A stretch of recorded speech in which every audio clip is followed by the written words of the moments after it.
Opäť sa mi nazbierala plná krabička vecičiek, ktoré to nevydržali, tak si ich poďme ukázať.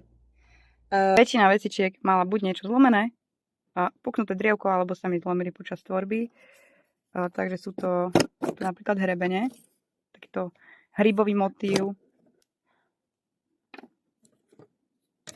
Toto sú draci, ktoré to bola ihlica koník, no, nevyšlo. Mal byť jednorožec, ale neviem, čo to robí. Spony, tie spony drak, tieto sa mi pukli. Keď som tam dávala vlastne to zapínanie, tak sa mi to puklo. Tiež spona netopier. Ďalšia spona. Škorpióny, väčšinou sa mi tam zlomí nožička. Ale teraz robím už také menšie, takže tie sú pevnejšie. Týmto nič není, ale sa mi to nepáčilo. No a potom chrobáčiky, väčšinou sa im tam zlomila nožička. Toto mali byť náušnice a nevydalo. Ďakujem vám za vašu podporu, za vaše spätné väzby.